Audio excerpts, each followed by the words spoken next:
পড়ে গেছে, পায়ের শিকল দিয়ে ঘরে বেঁধে রেখেছেন, শিকল কেটে কোটি কোটি সম্পদ রেখে মা বাবা রেখে চলে গেছেন মদিনায়। সুবহানাল্লাহ। বয়স মাত্র কত বছর? 15 বছর বয়স। মদিনাতে চলে গেছে, আখেরি জামানা শেষ নবীরে দেখবে তাই। আমার মুসলমান ভাইরা ইহুদির গোলাম হয়ে থাকলেন, কখন আসবে মনে বড় তামান্না নিয়ে ইহুদির গোলাম একদিন খেজুর গাছে উঠেছেন খেজুর পাড়ার জন্য। একজন পথিক এসে বলতেছেন, হে মাবি, ছোটবেলায় তার নামটা ছিল মাবি, প্রথমে সালমান ফারসি ছিল না। বলে, মাবি রে, যে প্রেমে তুমি পড়েছো, মক্কার থেকে একজন মানুষ এসে নবুয়ত দাবি করবে, আজকে তার বাস্তব হয়ে গেছে। আমি দেখে আসলাম একজন নবুয়ত দাবি করতেছে, তুমি এখনো গাছের মাথায়। আমার ভাইজান ওইখান থেকে লাফ দিয়ে পড়বে। ভাই, লাফ দেওয়ার দরকার নেই, উনি থাকবে, তুমি একটু আস্তে আস্তে নামো। সুবহানাল্লাহ। কি প্রেমে পড়েছে, কই লাফ দিয়ে পড়ে যাইতো না, আস্তে আস্তে নামো। মুসলমান বন্ধুরা রে আমার, এইবার উনি নিচে নামলেন, নেমে বলতে, তাহলে তো পরীক্ষা করা দরকার। লোকটা বললেন, কেমন ভাবে পরীক্ষা করবা? মানে বিভিন্ন ধর্মীয় গ্রন্থ থেকে আমি গবেষণা করে করে ওনার 3টা দলিল নিয়েছি। 1 নম্বর হলো উনি কখনো সদগার মাল গ্রহণ করবে না। আর 2 নম্বর হলো উনি হাদিয়ার মালটাই গ্রহণ করবে। আর 3 নম্বর হলো ওনার কাছে নবুয়তের এক মোহর থাকবে। সুবহানাল্লাহ। কারণ সদগার যে মালটা, উনি এটা গ্রহণ কখনো করবে না। উনি বাড়ি যায় 1 ঢালা খেজুর নিয়ে এসে বলতেছেন, হুজুর এই খেজুরটা খান। বিশ্বনবী জিজ্ঞাসা করলেন, এই খেজুর কোথার থেকে আনছো? কয় এটা হলো সদকার মাল। কয় নিয়ে যাও। কারণ আখেরি জামানার নবী সদকার মাল খায় না। সুবহানাল্লাহ। বিশ্বনবী সদকার মাল এতিম মিসকিনদের এই সমস্ত হকগুলো আদায় করে করে দেশে। আর আমার দেশে বিশ্বনবীর উম্মত দাবি করে কিছু আছে বয়স্ক ভাতার কার্ড, বিধবা ভাতার কার্ড, এতিম মিসকিনদের কার্ড, করোনার সময় 7 বস্তা চাউল। এখন আমি বলিনি, খাওয়ার মতো আল্লাহর ওলি আছে না না? তো নামাজ পড়তে পড়তে কপালে দাগ হলো, তুই করোনার সময় 10 বস্তা চাউল তোর ঘরে রাখলি কেন? এরম আছে না? তেলের বোতলগুলো তোর খাটের তলায় পাওয়া গেছে। শুনে রাখেন,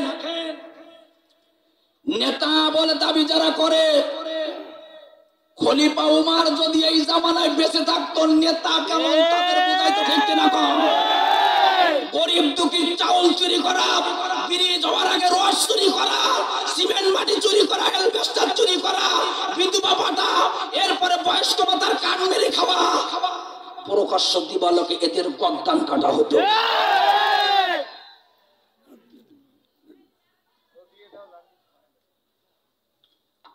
সালমান ফারসি আমার ভাইরা প্রথম দিন দেখলেন যে পরীক্ষায় 100-র মধ্যে 100 পাইছে, মুস্কি মুস্কি একটা হাসি দিয়ে বাড়ি চলে গেলেন। পরের দিন আবার 1 থালা খেজুর আনছে, বলে নেন খান। বলে কিসের খেজুর? কয় এটা হলো হাদিয়ার মাল। কিসের মাল? আমাদের দেশে বলে হাদিয়ার মাল খাও, ঘা দিয়া। 2-1 কয় হাদিয়ার মাল খাও, ঘা দিয়া, ঘা দিয়ে খাও, কোন রকম সমস্যা নেই। রাসূল বলে, সাহাবীরা আসো, মেহমান আর মেজমান একসাথে হাদিয়ার মাল খাবো। সালমান ফারসি মুস্কি মুস্কি হাসি, কয় 2 নম্বর পাস। পরের দিন এসে আখেরি জামানার নবীর পাশে ঘুর ঘুর করে ঘরে কোনো কিছু হাতে নেই। বিশ্ব নবী বুঝতে পারলেন যে সালমান ফারসি আমার মোহরের নবুয়ত দেখতে চাচ্ছে। বোঝার আগে জামার বোতামগুলো খুলে বের করে দিয়ে বলতেছে, কি দেখবা দেখো। সুবহানাল্লাহ।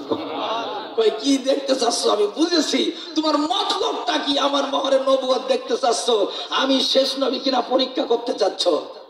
শোনো, শেষ নবী আল্লাহ রাব্বুল আলামিন আমাকে বানিয়েছেন পৃথিবীতে। রাসূল আকরাম সাল্লাল্লাহু আলাইহি সাল্লাম যে ঘোষণাটাও পৃথিবীতে দিয়েছিলেন, আমার ভাইরা সেই ঘটনাটাই মানে এমন ছিল, অতীতুল ইলমাল আউয়ালিন ওয়াল আখিরিন, तमाम পৃথিবীতে যত মানুষ আছে সকলের যে জ্ঞান আল্লাহ পাক মুহাম্মদ সাল্লাল্লাহু আলাইহি ওয়াসাল্লাম সেই জ্ঞানের অধিকারী বানাইছিলেন। শুধু শেষ নবী না, সবার জ্ঞান এক জায়গায়। উনি বুঝতে পারলেন যে ও কি একটা দেখতে চায়, আর কি দেখবে ও তো আমি বুঝেছি, নবুয়ত বের করে খায়। আমার মুসলমান ভাইরা, এবার হযরত সালমান ফার্সির নাম ছিল মাবিব। উনি আর দেরি করলেন না, দু চোখের পানি ছেড়ে দিয়া দৌড়াই যায় আমার নবুয়তে একটা চুমা দিয়ে বলি, ইয়া রাসূলুল্লাহ, আমি শেষ নবী দেখার জন্য অর্থ সম্পদ মানে তালাক দিয়া, মা বাবার মহব্বত ছেড়ে দিয়া আপনার কাছে আসলাম নবী গো, আর দেরি করতে চাই না, এই মুহূর্তে আপনি আমারে কালেমা পড়ায় দেন, লা ইলাহা ইল্লাল্লাহু মুহাম্মাদুর রাসূলুল্লাহ, বলুন সাল্লাল্লাহু আলাইহি ওয়াসাল্লাম। এই ২৫০ বছরের সাহাবী ধর্মীয় গ্রন্থ রিসার্চ করে করে বলেছিল, শোনো, শেষ নবী বলে কেউ যদি দাবি করে আমার রাসূল বলেছেন, সেটা হবে ভণ্ড, সেটা হবে কি? সত্য নবী একজন, সে হলো আমার নবী, পিয়ার নবী। তবে আমাদের দেশে এখন নবী বলে দাবি করার মতো কেউ নেই, তবে নবী জামাই দাবি করার দুই এক শয়তান আছে। এই যে কিছুদিন আগে একটা মরে গেছে, নাম কি? দেওয়ানবাগী। সে বলেছে ফাতেমাকে আমি বিবাহ করেছি। তাহলে হযরতে আলীর ঘরে দুইটা সন্তান আছে, হযরত হাসান হুসাইন। এখান থেকে ফাতেমা মারা গেছে ১৫০০ বছর আগে, আর ও মরল এই ডিসেম্বরের ২৮ তারিখে। তাহলে হিসাবে ওর বয়স প্রায় ১৫০০ পার হয়ে গেছে। একটু মুনিশির জাত বন্ধু, আচ্ছা ১৫০০ বছর বয়স না?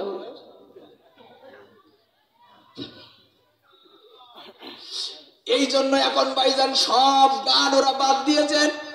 মাজারে এখন একটা গান বেশি বেশি চলতেছে, ওদের জবান দিয়ে উড়াই গায়, ওদের এটি নিয়ে আসে, বাবা তোমার দরবারে সব পাগলের খেলা খেলা। ওরা বুঝেছে যে আমাদের মতো পাগল আর পৃথিবীতে একটা অনেক রকম পাগল এসে জমাইছে মেলা। তো গলা খারাপ তো, এই জন্য পারতেছি না, কষ্ট হচ্ছে। কষ্ট হবে না তো? থাকবেন না ভাগবেন ইনশাল্লাহ?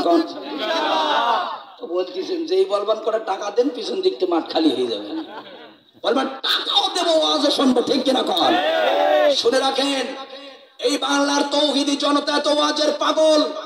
গোটা পৃথিবীর কোন নায়ক আছে, গায়িকা আছে, কোন ড্যান্সার আছে, তাকে আনেন আর ১০ লক্ষ মানুষ এক জায়গায় করেন। আমার এই বাংলাদেশে একটি কোরআনের মাহফিলে ১২ লক্ষ মানুষ একত্রিত হয়ে প্রমাণ করেছে বাংলার মানুষ মাহফিল। তো ছোট ছোট হুজুররা যদি এক জায়গায় এরকম হয়, আর কোরআনের পাপি যদি কোনোদিন আনা হয়, বাংলাদেশের মানুষ সব এক জায়গায় হবে রে। আর সেই মাহফিল বন্ধ হবে, এটা কি কোনোদিন সম্ভব? এটা সম্ভব নয়। আমার দেশের প্রধানমন্ত্রী একজন হাজী সাহেব, বিশ্বস্ত সূত্রে জেনেছি উনি প্রতিদিন কোরআন তেলাওয়াত করে।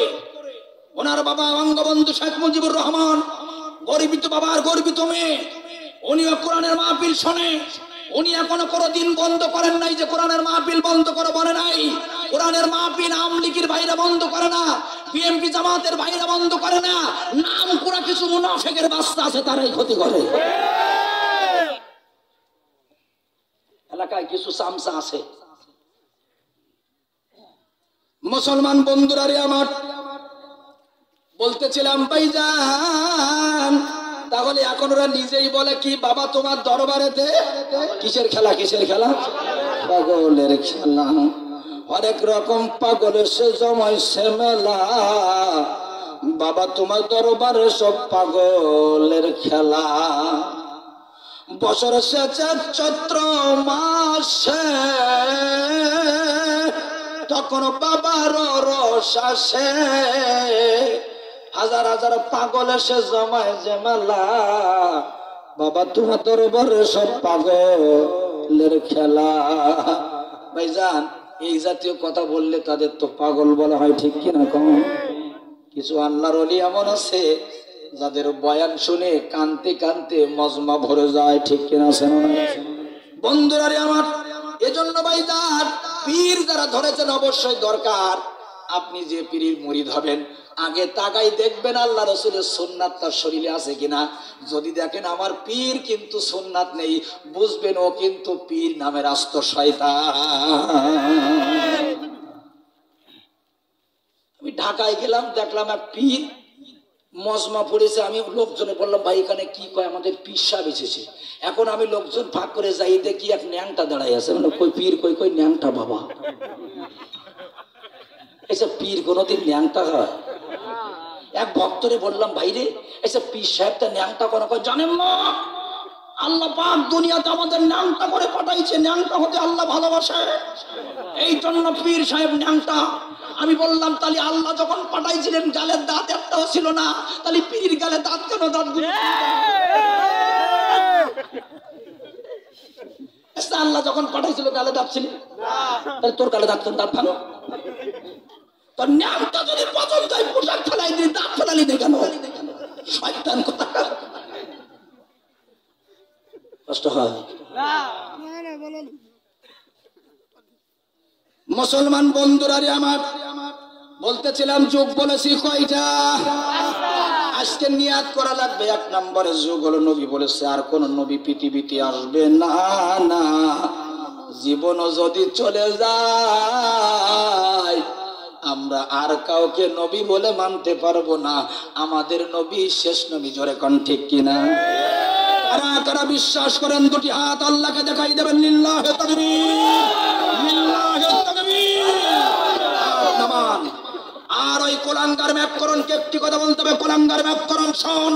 আমাদের মাকে কেউ গালাগালি দিলে প্রয়োজনে মেনে নেব, বাবাকে অপমান করলে প্রয়োজনে মেনে নিব, সন্তানদের অপমান করলে প্রয়োজনে মেনে নিব, কিন্তু আমাদের কলিজার নবী প্রিয়ার নবীকে কেউ যদি অপমান করে সেই শয়তানকে ছাড়া হবে না।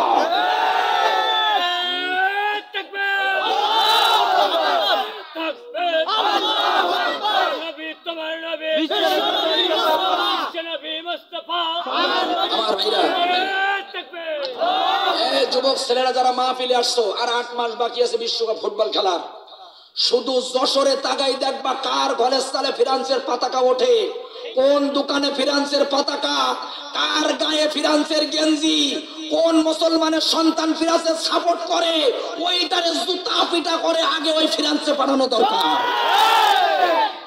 আমার নবীরে কষ্ট দেবা তাদের সাপোর্ট করবি বেটা। দেখবেন কিছু শয়তান এমন আছে বাংলাদেশে থেকে ইন্ডিয়া সাপোর্টার, আমি মনে করি 1 নম্বর রাজাকার হলো ওইটা, ওর ফাঁসি আগে দেওয়া দরকার।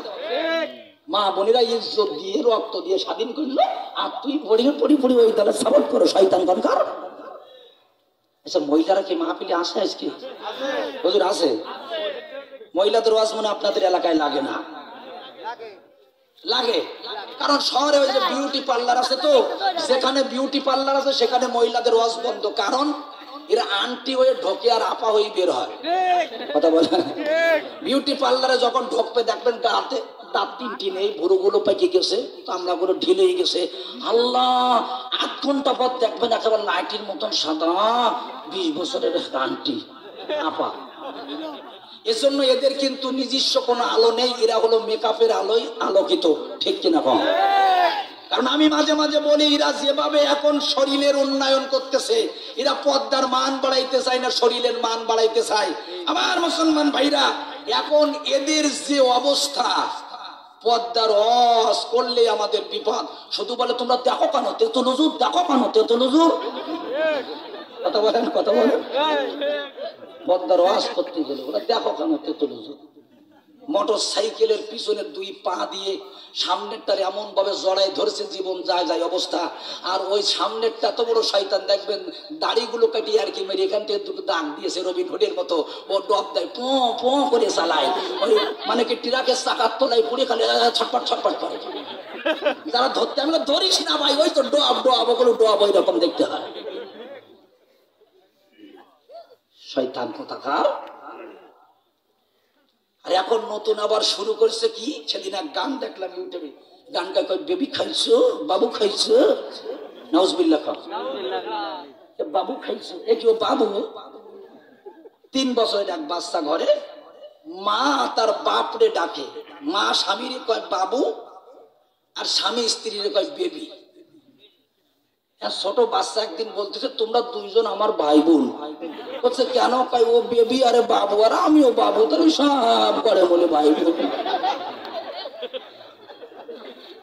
এই জন্য আজকে হালকা পাওয়ারের কিছু অ্যান্টিবায়োটিক মহিলাদের জন্য থাকবে, বলেন ইনশাল্লাহ।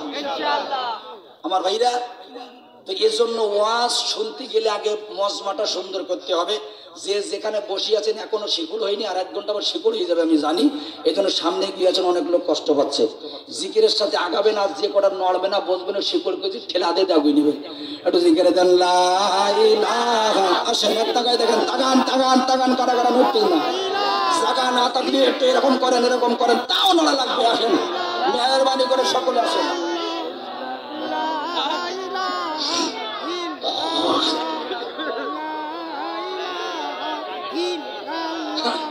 ভাই একটু চালু বসে, জায়গা হচ্ছে না, প্রচুর লোক আসছে, জায়গা একটু মেহরবানি করে। মহিলা প্যান্ডেল আমি দেখতেছি না, আপনারা একটু চাপে চাপে বসেন।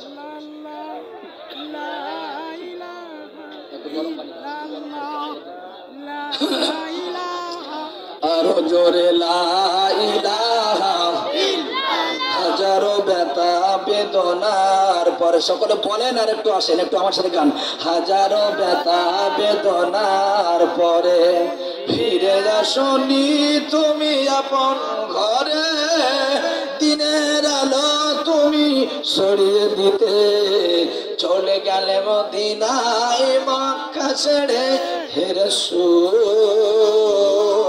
তোমাকে ভুলি আমি কেমন করে, হে রাসূল তোমাকে ভুলি আমি কেমন করে, বলুন মারহাবা। ভাই কষ্ট হচ্ছে না তো আপনাদের? বন্ধুরা আমার, 2 নম্বরের যুগের নাম হলো খেলাফতের যুগ। জোরে বলেন কিসের যুগ? নবীজি বলেন সাহাবীরা, এই খেলাফতের যুগটা পৃথিবীর জমিনে বেশি দিন থাকবে না। এই যুগটা চলবে মাত্র 30 বছর। কত বছর? খেলাফতের যুগটা চলবে 30 বছর। বন্ধু গো, ওরে খেলাফত কাকে বলে? আমার নবী সাহাবীদেরকে শিখাইলেন। আমার দিকে তাকান, একজন এসে বলতেছেন, ইয়া রাসূলুল্লাহ আপনি যখন থাকবেন না তখন দেশটা পরিচালনা কিভাবে হবে? ইয়া রাসূলুল্লাহ আপনি যখন থাকবেন না তখন সমাজ কিভাবে পরিচালনা হবে? নবীজি বললেন সাহাবীরা, রে ফামান জাআলা গায়রা জালিকা, আমি নবী যেভাবে সমাজ চালাইছি ওরা সেভাবে সমাজ চালাবে। আমি যেভাবে বিচার ব্যবস্থা কায়েম করেছি ওইভাবে কায়েম করবে। ফালাইসা মিন্নি ওয়ালাস্তু মিনহু, আর যদি আমার মতো করে না করে ওরা আমার উম্মত না। আর আমিও বলে দিলাম আমি ওদের নবী না। রাসূল বলে আমি যেভাবে চালাইছি তোমাদেরও সেইভাবে চালানো লাগবে। এখন আপনারা বলুন তো, নবীজি আমার সমাজ চালাইতেন কোরআন দিয়ে না বেরেন দিয়ে? সমাজ চালাইতেন কোরআন দিয়ে, আর আমরা চালাই বেরেন দিয়ে। ঠিক আছে না? হ্যাঁ, এই যে কিছুদিন আগে 71 টেবিল মিটিলা ফারজানা, সে বলেছে ধর্ষণ যদি বন্ধ করতে চাও কোরআনের মাহফিল গুলো বন্ধ করে দাও, ধর্ষণ বন্ধ হবে। মাহফিল তোর এত ক্ষতি কেন করলো? কারণ কেউ না বললেও বক্তারা যে এসে স্টেজে এসে তোদের চরিত্র গুলো বলে, কোন কানে কি শয়তানি করেছিস, কোন জায়গায় লুচ্ছমি করেছিস, সব বক্তারা কিন্তু বলে দেয়। এই জন্য মাহফিলের পরে ওদের এত রাগ। কেন অন্য অনুষ্ঠান হয় সেখানে সই দেখো না, খালি মাহফিল সই দেখো না? বন্ধুরা আমার, 2 নম্বরে খেলাফতের যুগ। আপনারা বলুন আল্লাহর নবীর প্রধান খলিফা কয়জন ছিল? প্রথম নাম্বার খলিফার নাম বলেন হযরতে আবু বকর। খলিফা কেমন হয়, চরিত্র কেমন দরকার? নবীজি বলেন সাহাবীরা, তাম পৃথিবীর সব মানুষের নেকি যদি এক পাল্লায় রাখা হয়, আর আমার হযরতে আবু বকরের এক রাতের নেকি যদি এক পাল্লায় রাখা হয়, এই আবু বকরের নেকির পাল্লা ভারী হয়ে যাবে। খলিফা থাকাকালীন একদিন ওমরকে বলতেছে, ওমর উত্তর পাড়ার ওই যাকাতের টাকাগুলো একটু উসুল করে আনো তো।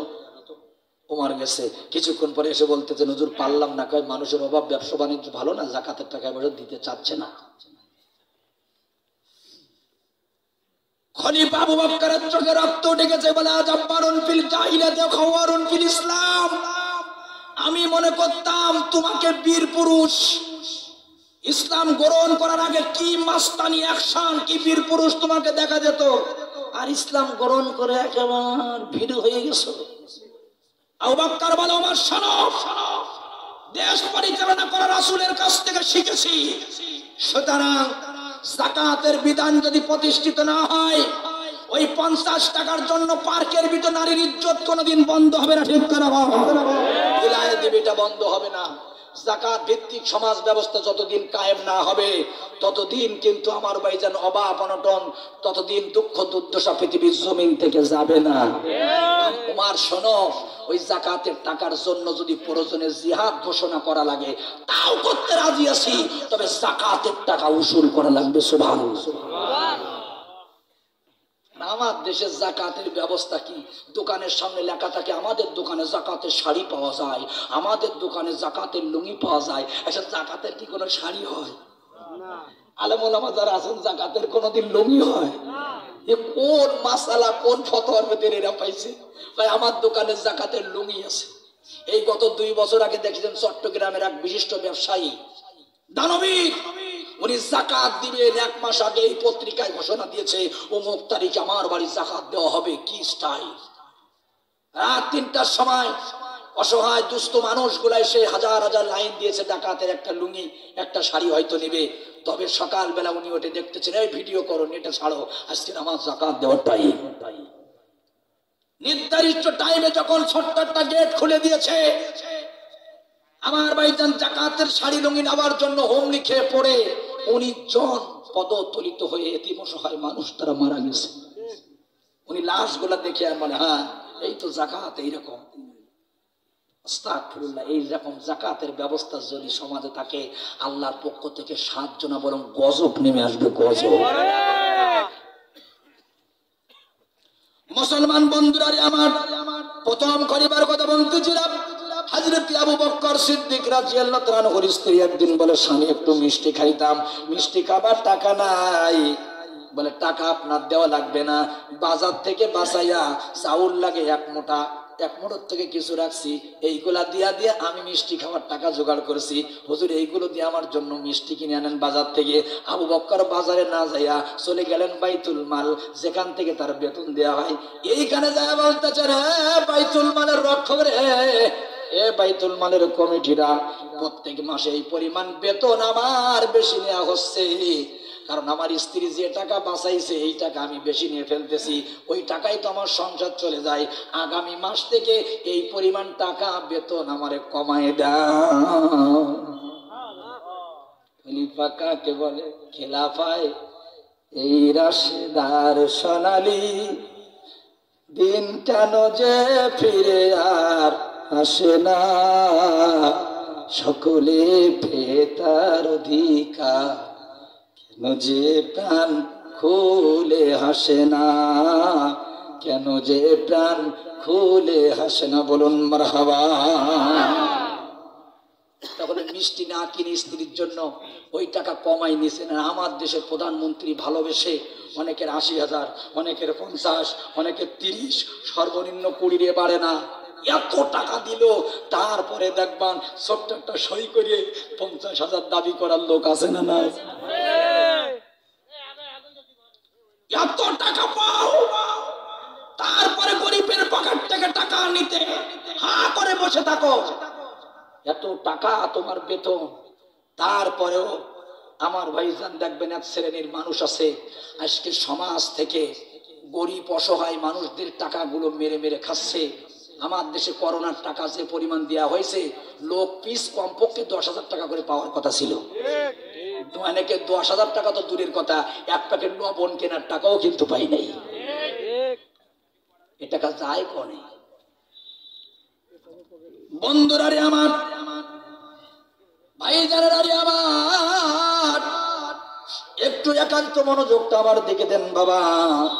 তাহলে হযরত আবু বকর সিদ্দিক রাদিয়াল্লাহু তাআলা আনহু এই পরিমাণ টাকা যখন নিজের বেতন থেকে কমাই দিল, আমার দেশে একজন চাকরিজীবী 80,000 টাকা বেতন পায়, আর মসজিদের হুজুরির বেতন 2,500 টাকা। দেখি অনেকের হিংসা হয়, এক ওয়াক্ত আযান না হলে কেউ বাইর করতে, আমার কাছে 1,500 টাকা দামের হুজুর আছে, ওইটা রাখো। কই 2,500 টাকা বেতন, কেন হুজুরকে 2,500 টাকা খেতে লাগে? 3,500 টাকা কেন দেওয়া লাগবে? 3,000 টাকা বেতন দাও। এই জন্য আমি মাঝে মাঝে বলি, যাদের নেই কোনো গতি, বর্তমানে দুই একজন তারাই করে ইমামতি। যে পারে সে একটা গুতু দেয়, যে পারে সে একটা গুতু দেয়। কথা কম, একটা দিন ছুটি নেওয়ার জন্য সভাপতি 5-5 ঘর, সভাপতি সাহেব না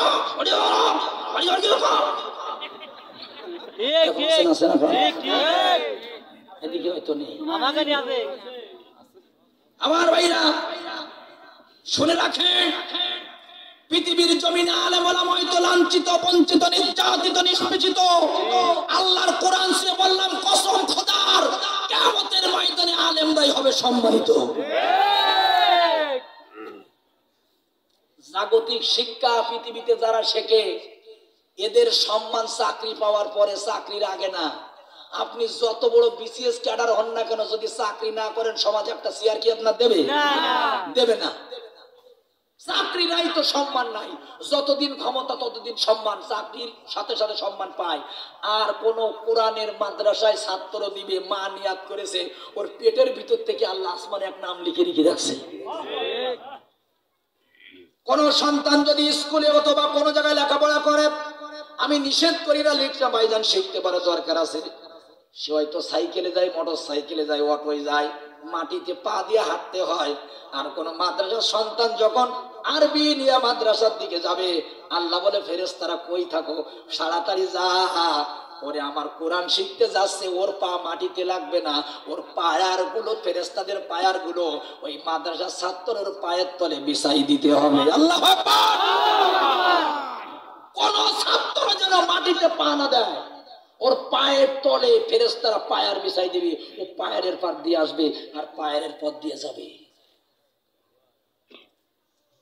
বন্ধুরা আমার, জাগতিক শিক্ষার, দুনিয়াবী শিক্ষার দিকে দেখেন। দোস্ত বলতেছিলাম, আজকে পৃথিবীর জমিনে এক শ্রেণীর মানুষের আজকে হয়তো ছেলে মেয়েকে ইলমে দ্বীন শিক্ষা করাইতে চায় না।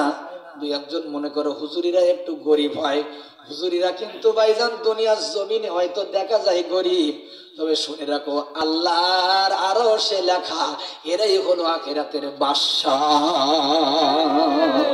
আরে বাদশাহ, তাজমহল মানে কি নূরের মুকুট, তার পিতা মাতার মাথায় আল্লাহ পাক দিয়ে দিলেন। সুবহানাল্লাহ। আমার মুসলমান বন্ধুরা বলতেছিলাম, 2 নম্বর হলো খেলাফতের যুগ। প্রথম নম্বর খলিফার নাম হলো হযরত আবু বকর। আপনারা বলুন তো, দ্বিতীয় খলিফার নাম কি? হযরত ওমর। রাসূল বলেছেন, আমার পরে কেউ যদি নবী হতো, আর কেউ না, এই নবুয়তের দায়িত্ব পেত হযরত ওমর। সুবহানাল্লাহ। আরে আল্লাহ, আমার পরে কেউ যদি নবী হতো, নবুয়তের দায়িত্বটা ওমরই পাইত। রাসূল বলেছে, হযরত ওমর যে রাস্তা দিয়ে হাঁটে, 40 দিন পর্যন্ত ইবলিস শয়তান ওই রাস্তা দিয়ে যায় না। কি সম্মান! শুধু তাই না রে বন্ধুরা আমার, খলিফা হযরত ওমর ভাইজান, তার জিন্দগিতে মানতে গেছে তৈর নামের একটি কিতাব। দোস্তরা রে আমার ভাইজান, বাঘ আর হরিণ এক ঘাটে পানি খায়। বাঘটা ঠ্যাং উঁচু করে দাবি করে, হরিণ রে, তোর গায়ের সুগ্রাণ এত ভালো, এত মজা, তোরে দেখতে আমার মনটা চাচ্ছে তোরে থাবা মেরে এখন সাবাইয়া সাবাইয়া খাই। শুধু একটি মাত্র ভয়, খলিফা হযরত ওমরের বিচারের ভয়। হঠাৎ একদিন বাঘ হরিণ ছিঁড়ে ছিঁড়ে খাচ্ছে। একজন বলে, কি রে, বাঘ তো হরিণ খাওয়ার কথা না। বলে, খলিফা মারা গেছে জানো না? আমার মুসলমান ভাইয়েরা, খলিফা হযরত ওমরের সেই কথা আমার একটু মনে পড়ে গেল, না বলে পারি না। কেন তাকে এত বড় উপাধি দেয়া হলো? তার খেলাফতের কালে ক্ষমতা থাকার কারণে, এই যে মিশরের গভর্নর আমর বিন আস, তার ছেলের নাম ছিল মুহাম্মদ বিন আমর, তার বিরুদ্ধে একজন নালিশ দিল ওমরের কাছে, হুজুর, আমি বিধর্মী মানুষ, সংখ্যালঘু মানুষ, মুসলমানরা কি সঠিক বিচার করে? বলে, হ্যাঁ। তবে আমার পিঠে চাবুকিরি দাগ কেন, এখনো রক্ত শুকাই নাই, হুজুরের বিচারটা করবেন। বলে, কার ছেলে? বলে, মন্ত্রীর ছেলে করেছে। চিঠি লিখেছে, আমর ইবনুল আস, তোমার ছেলে মুহাম্মদকে নিয়ে তুমি আমার দরবারে কালকে আসো, যেহেতু এক নালিশ আছে, সালিশ আছে। একত্রিত হলেন কয়েকজন। ওমর বললে বিধর্মী সংখ্যালঘু তোমার অবজেকশন গুলা বলে বলে হুজুর আমার কোন অপরাধ না, ঘোড়া দৌড় হচ্ছিল মরুভূমির প্রান্তরে, আমার একটু অপরাধ হলো আমার ঘোড়াটা ভালো ছুটতে পারে, এজন্য আমি যখন আগে গেলাম মন্ত্রীর ছেলে আমার ঘোড়াটা আগে উঠে এই রাগ করে আমার পিছন দিক থেকে চাবুক মারা শুরু করে দিল, এমন মার মেরেছে হুজুর আমার পিঠের দিকে তাকায় দেখেন আমি ঘোড়ার পেটে থাকতে পারি নাই। জিজ্ঞাসা করা হলো তুমি সত্য করে বলো তার কোনো অপরাধ ছিল? বলেন না। তাই মারলে কেন? বলে আমার আব্বা মন্ত্রী, আমার একটা ইজ্জত মানে একটা প্রেস্টিজ আছে এই জন্য। তার কোনো দোষ ছিল না? বলে না না কোনো দোষ ছিল না। চাবুকটা হাতে নিয়া সংখ্যালঘু বিধর্মী ছেলেকে বললেন যা রে বাবা যা, যতক্ষণ মনে চায় ওরে মার, কারণ ইসলাম হলো শান্তির ধর্ম। ওয়ালা ইয়াজরিমান্নাকুম শানআনু কওমিন আলা আল্লাহ তাআদিলু, ওরে কোনো রক্ত দেখে মহব্বতের লোক দেখে বিচার করা হয় না, সঠিক বিচারটা কিন্তু ইসলাম করে। সুতরাং যা, যতক্ষণ মনে চায় তোর আঘাত আছে ততক্ষণ মার। ওর বাবার দিকে তাকায় করে যা মার, আমি তো আছি এখানে। আমার ভাইজান মারা শুরু হয়ে গেছে, মারার পরে মুস্কি মুস্কি এসে দিয়ে চলে যাচ্ছে, হুজুর আমি সঠিক বিচার পাইছি। ওমর বলে গেলে হবে না, একটা কথা শোনা দরকার। হুজুর পাইছি তো বিচার, আরে এখানে একটা কথা শুনি না। ওমর ডেকে বলতেছে শোনো, আমর ইবনুল আস তোমার গভর্নর বানাইছি বলে একেবারে যে তুমি মহান কিছু হয়ে গেছো তাও নয়। গভর্নর হয়েছে ক্ষমতা যখন পাইছো, তোমার ছেলে মোহাম্মদ বিন আমর যদি তোমার ক্ষমতা এখন প্রয়োগ করে, গরিবের গরিব মনে করে কি ঠাস ঠাস করে গেলে চড় মানে, মানুষের মানুষ বলে না, যখন যা চায় তাই মনে করে, আগামীতে যদি তোমার ছেলে কোনো ক্ষমতা প্রয়োগ করে, ওই ছেলের ক্ষমতা দেখানোর কারে শাসন আজকে তার ছেলের উপর দিয়ে হলো, আগামীতে কিন্তু বাপ বেটা দুইজনে একসাথেই হবে। সুবহানাল্লাহ। ওই আগামীতে যদি এইরকম দেখি বাপ বেটা দুইজনে একসাথে হবে, কথাটা মনে রাখবা। আচ্ছা এইরকম ঘোষণা যদি আমাদের দেশ থেকে আসতো তাহলে বলুন তো আমার ভাইরা, তাহলে আর কি কবরস্থানের বাজেট মারার কোন লোক থাকতো? দুই একজন বাথরুমের টাকাও খাই মানে, খালি কবরস্থান তো বলবো না, বাথরুমের বাজেটও খাইয়ে দিচ্ছে, এরকম আছে না? খাইছে। আমি মাঝে মাঝে একটা উদাহরণ দিই, আপনারা কষ্ট নেবেন না তো। পাগল খাইয়েছে সিটি গুড়। কি গুড়? সিটি গুড়। এক কুকুর এসে ওর পা চাটা শুরু করলো, পাগল দেখে তাকায় কিছু বললো না। কিছুক্ষণ পরে ওর পেট চাটা শুরু করলো, পাগল কিছু বলে না। কিছুক্ষণ পরে এই কুকুর চিন্তা করলো এত হাজি বংশের পাগল, আমি আগে জানতাম না, তোর গলায়ও মনে হয় গুড় আছে, গলাটা সেটি বাড়ি যায়। গলায় যখন চাটা শুরু করলো, পাগল তাকায় তাকায় দেখে যে কাচ্ছে খা, আমি পাগল মানুষ কি আর বলবো, তোর খা, তুই খা। পাগল চিন্তা করলো তাহলে গলা যখন চাটা শেষে জিভটাও সেটি বাড়ি যায়, জিভেও মনে গুড় থাকতে পারে। দুটো ঠ্যাং ওর ঘাড়ে বাঁধাই দিয়ে জিভ চাটা শুরু করতেছে। পাগল বলতেছে তুই তো আমার মানুষ বলি গুনতেছিস? আমি পাগল বলি কি, আমি একদম মানুষ। আমার পা চাটলি আমি কোনো কিছু বললাম না, পেট চাটলি টাকায় টাকায় দেখলাম, গলা চাটলি তাও সহ্য করলাম, কিন্তু আমার জিভ যখন চাটা শুরু করেছিস, আমি যদি এখন তোর চাটা শুরু করি তোর কোনো জায়গা কিন্তু বাদ রাখবো না, সব চাটি শেষ করবো। আল্লাহ বলতেছে মুসলমান, মুসলিম সমাজে বসবাস করে মুসলমান নাম নিয়ে রাসূলের সুন্নাহ সব তালাক দিলি কিছু বললাম না, নামাজ রোজা কিছু বললি না তাও সহ্য করলাম, রমজান মাসে রোজা থাকলো একজন আর বড় বড় ইফতারি খেলো আরেকজন, তাও আমি আল্লাহ দেখলাম। এরকম আছে না? কিন্তু যখন আমার কোরআনের পরে আঘাত করেছিস, যখন তোরা ইসলামের বিরুদ্ধে কথা বলা শুরু করেছিস, এশারিয়ার কবি যখন ইসলামের বিরুদ্ধে কথা বলা শুরু করেছিস, আলেম ওলামাদের বিরুদ্ধে কথা বলা শুরু করেছিস, আমি আল্লাহ যদি তোর ধরি তোর কোন নেতা কিন্তু বাঁচাইতে পারবে না, তোর কেউ বাঁচাইতে পারবে না সেদিন যদি আমি আল্লাহ যদি ধরে। আল্লাহর ক্ষমতার সাথে কারো কি ক্ষমতা চলে? ইন্নাল্লাহা আলা কুল্লি শাইইন কদির, সমস্ত ক্ষমতার উপরের মালিক কে? আমি মাঝে মাঝে কথা বলি যে আগেকার দিনে আমার ভাইজান গরিব মানুষগুলা দেখতেন এরা কিন্তু আটা খাইতো, বড় লোকগুলো ভাত খাইতো, ঠিক কিনা কম? কিন্তু এরা আর মানুষের মানুষ যখন না বলতেছে তখন আল্লাহ বলে একটু পাল্লাই দেই। এখন সব গরিব মানুষ ভাত খায়, আর অধিকাংশ ধনী ব্যক্তি ভাত খাওয়া বন্ধ দিয়েছে, আটা খায়, কারণ ডায়াবেটিস। উল্টাই দিয়েছে কে? আল্লাহ। আগের দিনে আমরা ভাত খেতাম না, আটা খেতাম, তোমরা ভাত খেয়ে খুব মাস্তানি করতে, আর এখন আমরা ভাত খাই 3 প্লেট 4 প্লেট পান্তা ভাত লবণ দে ভাত দেবেন, ডায়াবেটিস ডায়াবেটিস, ভাত বন্ধ, রুটি দাও রুটি দাও। ক্ষমতা কার? আল্লাহর। আল্লাহ। সুতরাং এইরকম ক্ষমতা দেখাইতে যাইও না, আল্লাহ পাক কিন্তু তোমার ক্ষমতা ছুটাই দিয়ার ক্ষমতা রাখে। আমি বিশেষ করে মহিলাদেরকে বলি, মহিলারা এখনো সাবধান হও, এখনো সময় আছে। মায়ের জাতি আর অত বেশি মেকআপ করে না, কারণ মেকআপ হলো 5 ওয়াক্ত ওযুর পানি। যে মহিলার 5 ওয়াক্ত ওযুর পানি দিয়ে মেকআপ করবে, ওই মহিলার স্বামী তাকে প্রাণ দিয়ে ভালোবাসবে। এই ইউরিদা ইসলাহা ইউফিকিল্লাহু বাইনাহুমা, এই অন্তর পাল্টাই দেয় কে? আল্লাহ বলছে আমি কিন্তু অন্তর পাল্টাই, আর কেউ পারে না। এখন যে মহিলা মেকআপ করে উজুর পানি দিয়া, আল্লাহ বলে তোর চেহারার ভিতরে এমন নূর আমি ছটা দেব, তোর চেহারার ভিতরে এত সুন্দর নূরানি চেহারা আসবে, তোর স্বামীর আর উত্তর পাড়ায় গাজী পাড়ায় তাফালিং করবে না, মরিয়াম আসিয়া সকিয়া কারোর দিকে তাকাবে না, কারণ স্ত্রীর চেহারাটাকে আল্লাহ তো সুন্দর দেখাইয়া দেবে। উজুর পানির মেকআপ করেছে, স্বামীর মন দেহ মন জৈবন সব স্ত্রীর দিকে ঝুঁকে যাবে, ঠিক কিনা কর? আর বিউটি পার্লারে যাইয়া যতই তুমি সেজে গুজে 40 বছর 50 বছরের বুড়ি, তুমি 20 বছরের কন্যা সাজতে চাও, তোমার স্বামীরে বলবা দেখুন আমার কেমন দেখা যাচ্ছে, আমার রূপ দেখলে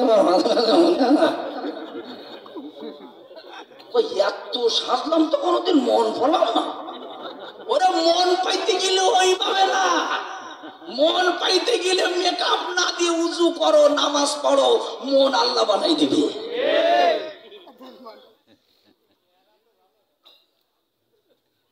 একজনকে হুজুর চেহারা তো ভালো না, এ রাবিয়া বসরির চেহারা কি ভালো ছিল?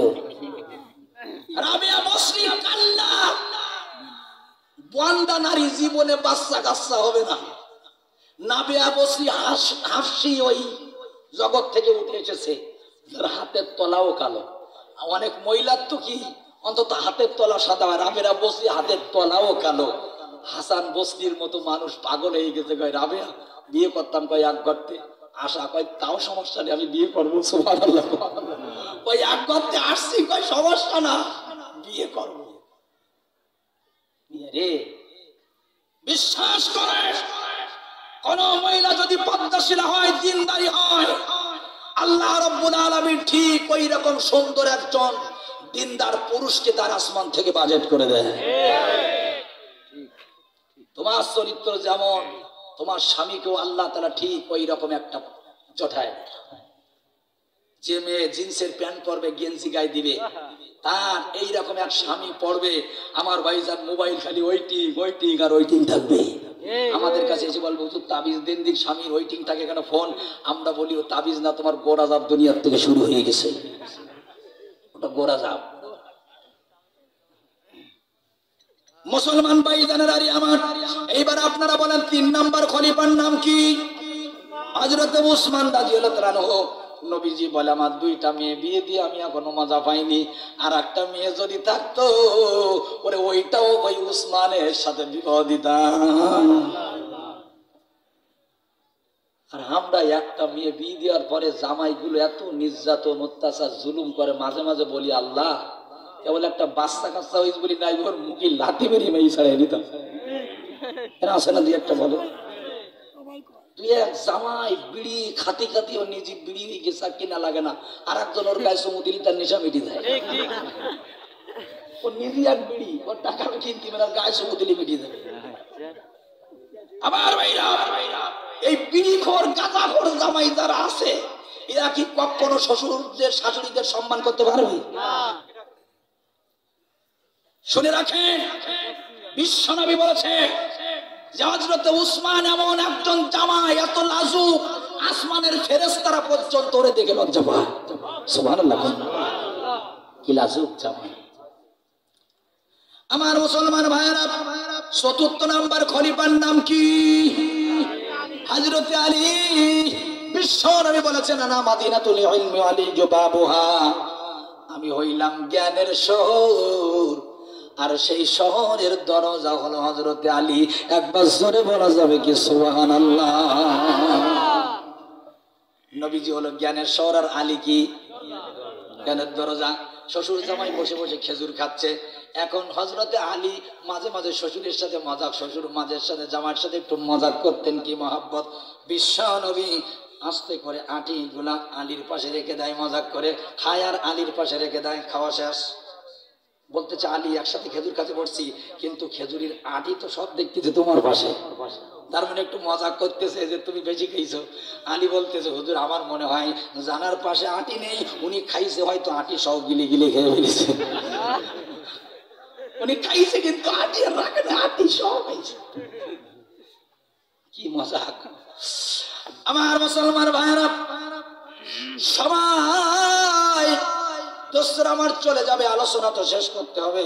কারণ আমি এরকম আলিফ লাইলা করা হুজুর না, যারা কি আবার দাওয়াতের আশায় ওয়াজ বন্ধ করব। কারণ দোকান ছোট হলেও বিছা কেনা খুব ভালো। ও দোস্ত, আমাদের এই জামানাতে কিছু বক্তা এরকম ধোকা দেওয়া বক্তা আছে না নাই? কাহিনী এমন একটা ধরে 3 ঘন্টা নড়াচড়া করবে না, আবার দাওয়াত দিবা। তারপরে বন্ধু আপনারা যদি থাকেন আর আমি যদি বলি, আপনাদের কোনো সমস্যা আছে? কোনো সমস্যা নেই। তাহলে আমরা ইনশাল্লাহ আগে ঘড়ির দেখি নেই, টাইম দেবে। এখন বাজে 10:32, অন্তত 11টা পর্যন্ত পারবো না কোন? ঠিক আছে তো? মাশাআল্লাহ। ভাইরে আমার, তাহলে খেলাফতের যুগটা অদস্ত শেষ হয়ে যাবে। নবীজি বলেছিলেন কত বছর চলবে? 30 বছর। এবার নবীজি বলেন 3 নম্বরে আসবে মুলুকিয়াতের যুগ। তার মানে সেটার নাম হলো রাজতন্ত্র। রাজার ছেলে রাজা হবে, তার ছেলে রাজা হবে, অন্য কেউ রাজা হওয়ার ক্ষমতা রাখে না। রাজা চিন্তা করলো, দুটো বিয়ে করলাম, ছেলে হলো না, সব মেয়ে হয়েছে। রানী বলে আর একটা বিয়ে করো, তাই না, না হলে তোমার বংশীয় সম্পদ ধরে রাখবে কারা? 10টার কারণে 10টা বিয়ে করবে রাজা, তারপরে ছেলে একটা বানাবে, কারণ তার হাতে তো তার রাজত্ব তুলে দিতে হবে। এই জন্য এই জামানাতে, এই যুগে রাজার ছেলে রাজা হতো, মুলুকিয়াতের যুগ। আমার ভাইজান, নবীজি বলে এই যুগটা আল্লাহ যতদিন চায় ততদিন পৃথিবীতে রাখবে, তারপরে তুলে নিবে। এরপরে একটা যুগ আসবে মুলকান জাব্বারিয়ানের যুগ।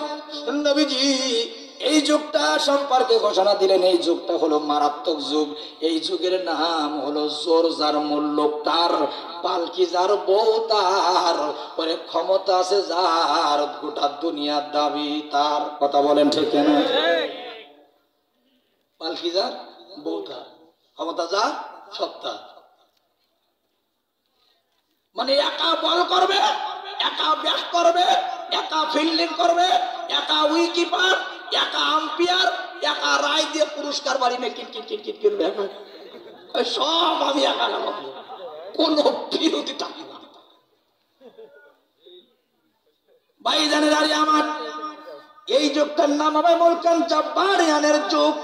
সুতরাং আজকে আমাদের সমাজে কিছু শয়তান স্বামী এমন আছে, মেয়েটাকে আসার সময়, আনার সময় তার মা জনম দুঃখিনী মা 2 চোখের পানি ছেড়ে দিয়ে কান্দে আর বলে, বাবা গো, গতদিন আমার মেয়েটা স্কুল থেকে এসে আমার চুলের বেনি করে দিত, বেগুন গুলা কুটে দিত, আলুগুলো কুটে দিত, বাবা আমার মহব্বত ছিন্ন করে আজকে অচিনা ছেলে তোমার হাত ধরে চলে যায়।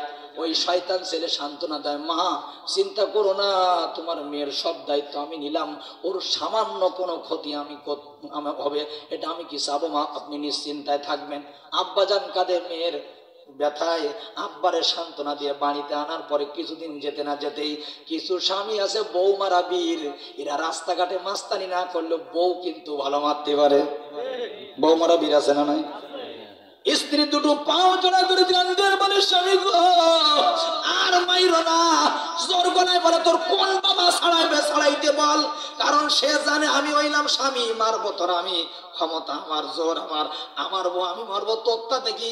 আর একজন এসে বলে, এই ভাই মারিস না, আমার বউ মারতিস, তোর কি একটু বাড়ি দানাই, তোরও কিন্তু শুরু হয়ে যাবে, তোর বউ তো বিয়ে করিস, তুই মার যা পারিস কর, আমার কি হবে?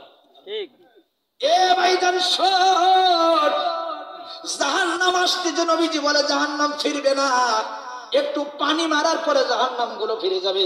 সাহাবীরা বলেন, ইয়া রাসূলুল্লাহ, কোন কুদরতের পানি? জাহান্নাম এই পানিকে ভয় পাবে? নবীজি বলেন, এই পানি হলো বান্দার চোখের পানি, কারণ চোখের পানির দাম এত বেশি, এই চোখের পানি দ্বারা আল্লাহর জাহান্নাম সয়ে যায়। তাইফের ময়দানে কাফের বেঈমান গুলা নবীজিকে মারছে, রক্ত ঝরতেছে, একটা কাপড় দিয়ে মুছতেছে এইভাবে। একজন বলে, ইয়া রাসূলুল্লাহ, রক্ত মোছার দরকার কি, মাটিতে পড়ে থাক, ছেড়ে দেন। বিশ্ব নবী বলেন, না, এই রক্ত মাটিতে আমি যেতে দেব না, কারণ রক্ত এমন এক জিনিস, বিনা অপরাধে কেউ কারো শরীরতে যদি রক্ত ঝরায়, আল্লাহু আকবার, আমি নবী, আমরা আমাকে চেনেন, আমাকে বুঝতে পারে নাই, আমার রক্ত যদি এই তায়েফের ময়দানে পড়ে, তাহলে এই তায়েফে কোনো ফসলাদি আর হবে না। এই জন্য আমি এই রক্তগুলা মুছতেছি, যেন আমার উম্মতগুলা কষ্ট না পায়। ও দোস্ত, চোখের পানির দাম এত বেশি, রক্তের দাম এত বেশি। কেউ যদি কাউকে অন্যায় ভাবে রক্ত ঝরায়, চোখের পানি ঝরায়, বিশ্বাস করো, যত নামাজ কালামার হজ যাকাত আর তাহাজ্জুদ পড়ো না কেন, ওই চোখের পানি আর রক্তের ফোঁটার জবাব দিবা, তারপরে জান্নাতের আগে না, তারপরে জান্নাতের আগে নয়। কথাটা মনে রাখা লাগবে। ইমাম যাহাবী রাহমাতুল্লাহ আলাইহি বলেন, ওনার এক কিতাবের ভিতরে ঘটনা লাগলি, বাজারের মধ্যে একজন ব্যক্তি দুইটা হাত কাটা, কি কাটা, দুইটা হাত নাই। লোকজনদের ডেকে বলে, বাজারবাসী, তোমরা কারা কারা আসো, বিনা টাকায় একটু ওয়াজ শোনায় যাবে, এদিকে আসো। অনেকে মনে করেছিল লোকটা মনে হয় পাগল, তাকায় দেখে না আমাদের এলাকার এক কুখ্যাত বড় শক্তিওয়ালা মানুষ, হাইরে এই মানুষটা ডাকে ওয়াজ শুনতে না গেলে তো হবে না। কিন্তু তাকায় দেখে মজার কথা, দুইটা হাত নাই, হাতে পোকা ধরেছে। আমার ভাইরা, ব্যবসাদার গুলা ব্যবসা ছেড়ে চলে আসছে, কৃষি কাজ যারা করে কৃষি খামার থেকে তারা চলে এসেছে একত্রিত। বলে, ভাই ওয়াজ করেন। বলে, আমার হাতের দিকে তাকান, হাতে কি হয়েছে? বলে, পোকা। কেন পোকা? বলে, শোনো, আমার নাম দূরে দূরে মারা তার বাচ্চাদেরকে ঘুমাইতো, এত বড় মাস্তান, এত বড় শক্তিশালী মানুষ ছিলাম আমি, কেউ আমার চোখের দিকে চোখ রাঙানোর সাহস পেত না। সুতরাং শুনে রাখো বন্ধু, আমার পিছনে 50 জন 10 জন লোক সব সময় থাকতো। একদিন নদীর পাড়ে ঘুরতে গেলাম, যা দেখি একজন গরিব জেলে জাল দিয়ে এক বড় মাছ মেরেছে। জিজ্ঞাসা করলাম, জেলে রে, কোত্থেকে মারছো? বলে, নদীতে পাইছি হুজুর। তোর মাছটা দেখে আমার লোভ লেগেছে, তোর মাছটা আমার দরকার, সুতরাং তোর মাছখানা আমি খেতে চাই। এইবার গরিব জেলে বলতেছে, হুজুর, অনেক দিন হয়ে গেল আমি মাছ পাই না, আমার ছোট্ট একটা মামুনি আছে বাড়িতে, হুজুর আসার সময় আমার মেয়েটা বারবার করে বলেছে, আব্বা অনেকদিন মাছ খাই না, আজকে যদি মাছ পাও আব্বা বাজারে নিও না, এই মাছটা আমি খাবো। হুজুরও নিয়াত করে আমি জাল ফেললাম, আমার মা খাইতে চাইছে, হুজুর আমার মেয়েরে আমি খাবো। কারণ মেয়ে যাদের আছে তারা জানেন কত মহব্বত মেয়ে দেয়। এই নবী বলেছে, যার একটা কন্যা হলো একটা জান্নাত, দুইটা হলো দুইটা জান্নাত, তিনটা কন্যা সন্তান হয় তিনটা জান্নাত। কারণ মেয়েগুলো কিন্তু ছেলেদের চেয়ে বেশি আদর করে, মহব্বত করে, সুমা দেয়। বন্ধুরা রে আমার, লোকটা বলে, হুজুর আজকে দিন আপনি নেবেন না এই মাছটা। বলে, একটা লাঠি দিয়ে ওরে জমিনে ফালাই দিলাম, জোর করে মাছটা নিলাম, দুইটা পা জড়ায় ধরে আমাকে বলে, হুজুর গো, আজকে এই মাছটা দেন, বাড়িতে আমার ছোট্ট মামুনি মাছের জন্য আমাকে বলেছে। বলে, আমি শুনলাম না, মাছের গালের ভিতরে আঙ্গুল দিয়ে মাছটা নিয়ে আসতেছি। বাজারবাসী, কিছু দূরে যাইতে যাইতে অনুভব করলাম মাছটা ছোট্ট একটা কামড় দিয়েছে আমার আঙ্গুলে। আমি মনে করলাম কিছু না, গালে ছোট ছোট দাঁত আছে, হয়তো ব্যথা সেরে যাবে। বাড়িতে নিয়ে গেলাম, স্ত্রীকে বললাম মাছটা কুটে দাও, রান্না করো। যখনই আমার বিবি মাছটা বটিতে লাগাইছে, রক্তগুলো ঝরঝর করে পড়ে, আমার হাতের যন্ত্রণা শুরু হয়। এত যন্ত্রণা বলা যাবে না, ভাষা খুঁজে পাই না। ডক্টর কবিরাজ দেখাইলাম, কোনো কিছু আমার যন্ত্রণা কমাইতে পারে না। একজন হুজুরকে বললাম, হুজুর কি করা যায়? হুজুর বলল, রোগ হলো আসমানি, চিকিৎসা হবে জমিনে, এইটা হবে না। যে মানুষটার চোখের পানি ছড়াইছো, ওই চোখের পানির কাছ থেকে যদি তুমি মাপ পাইতে পারো তাহলে আমার আল্লাহ হয়তো মাপ করবে, তা না হলে হবে না। ডাক্তাররা বলে হাতের আঙ্গুল কেটে দাও, তা না হলে গ্যাংগ্রিন হবে। হাতের আঙ্গুলগুলো কাটা হলো, বাম হাত শুরু হলো, 2 হাতের আঙ্গুল নাই, এখান থেকে কাটা হলো, কাটতে কাটতে যখন এই পর্যন্ত কেটেছে ভাইজান, তবুও কিন্তু পছন্দ বন্ধ হয় না। আমার মুসলমান ভাইয়েরা, এইবার লোকটা 2 চোখের পানি ছেড়ে দিয়ে কান্দের বলে, বাজারের বাজি শোন, সব জীবনে করো বলে গেলাম, অন্যায় ভাবে মানুষের চোখের পানি ঝরাবা না, অন্যায় ভাবে মানুষের রক্ত ঝরাবা না, অন্যায় ভাবে মানুষের কষ্ট দিও না, কারণ আমার আল্লাহ তাআলা এই জুলুম কিন্তু পছন্দ করে না। সব পছন্দ করবে কিন্তু এইটা পছন্দ করবে। এজন্য ভাইরা, জুলুম করা যাবে না, যার হক তাকে দিতে হবে, ঠিক কিনা? যার হক তার দেওয়া লাগবে না। আগেকার দিনে যখন নির্বাচন হতো তখন কিন্তু ঈদের মতো একটা আনন্দ লাগতো, ঠিক কিনা? এখন আর তো ঈদের মতো আনন্দ নেই। গতবার নির্বাচনের সময় আমি